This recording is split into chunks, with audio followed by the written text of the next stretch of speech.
Doctor Shafiqul Islam Masud, আপনার কাছে বিএনপির স্থায়ী কমিটির সদস্য সালাউদ্দিন আহমেদ বলেছে ধর্মের নামে ট্যাবলেট বিক্রি করে জামাত জনগণের সাথে প্রতারণা করছে।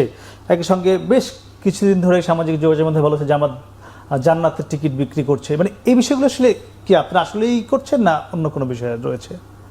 মানে আমাদের দেশে কিছু হলে তো সাংবাদিকদের কাছে তথ্য আসে, তো কোনো একটা টিকিট তো আপাতত আপনারা এখন পর্যন্ত পাওয়ার কথা না। মানে তথ্য অনুসন্ধানে বা কোনো রিপোর্টে কি কোনো টিকিট আপনাদের হাতে এসে পৌঁছেছে, বা কেউ বিএনপিরও যদি কেউ নিয়ে আসতো যে ভাই এই যে জামাত টিকিট বিক্রি করতেছে, এটা আপনাদের কিন্তু ফলো করা উচিত, এটার বাস্তবে এটার কোনো ভিত্তি নাই। এক, দুই হচ্ছে এটা একটা বায়বীয় ব্যাপার।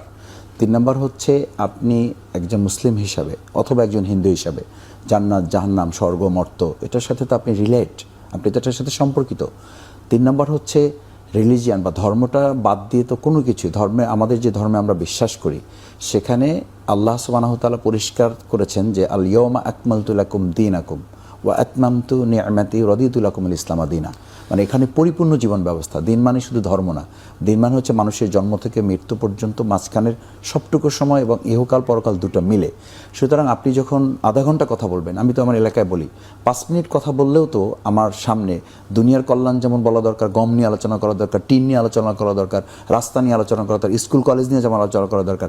এটা যেমন আমার একটা ইম্পর্টেন্ট পার্ট লাইফের, আমার লাইফের কিন্তু আমার মৃত্যুর পরে জান্নাত জাহান্নামও it's a very important part. সুতরাং সেই পার্ট নিয়ে যদি কেউ আমাকে সতর্ক না করে, আমরা বলি যে আমরা জান্নাতের টিকিট বিক্রির কথাটা হচ্ছে আমাদের উপরে চাপিয়ে দেওয়া, এটা হচ্ছে আমাদেরকে একটা ফোবিয়া তৈরি করা। আর মূলত আমরা যেটা করি সেটা করা উচিত, এবং সেটা বিএনপিরও করা উচিত মুসলিম হিসাবে, কারণ তারা তো বলে তারা মদিনা ইসলাম চায়। তো মদিনার ইসলামের মধ্যে তো এটা আছে। রাসূল সাল্লাল্লাহু আলাইহি ওয়াসাল্লাম তো মানুষদেরকে শুধু দুনিয়ার কথা বলেন নাই, তারা তো পরকালের সঙ্গে মানে ঈশার কথা, সতর্কতার জন্য বলেছেন জাহান্নাম থেকে বাঁচতে হবে, জান্নাতে যেতে হবে। আর দেখেন আপনি সালাউদ্দিন সাহেব বলেছে, সালাউদ্দিন সাহেব একা নামাজ পড়তেছেন মাঠে, সব আশপাশে দাঁড়িয়ে ছবি তুলতেছে।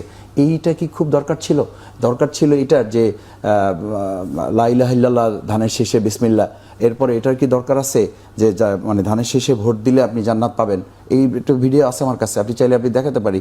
ধানের শেষে ভোট না দিলে জান্নাত পাবেন না, এইটা আমার কাছে ভিডিও আছে, এটা দেখাতে পারি।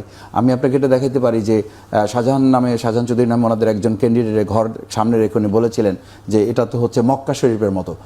এই কথাগুলো কিন্তু জামাত ইসলামী ধর্মকে ব্যবহার করে না, বরং ধর্মের ভিত্তিতে আমরা সমাজটাকে পরিচালিত করতে চাই। এটা তো আমাদের কথাই যে আমরা আল্লাহর আইন চাই, সৎলোকের শাসন চাই, এখানে তো কোনো গ্যাপ নাই। সুতরাং সেই গ্যাপের জায়গাটা আমি যেটা বলি যে জান্নাতের টিকিট বিক্রি করা না, বরং জামাত ইসলামী জান্নাতের দিকে মানুষকে ধাবিত করা। পরকালীন জীবনটাও আমাদের দুনিয়ার সাথে সম্পৃক্ত হলেই কেবল এই চাঁদাবাজ থেকে সে বাঁচবে, দুর্নীতি থেকে বাঁচবে, সন্ত্রাস থেকে বাঁচবে।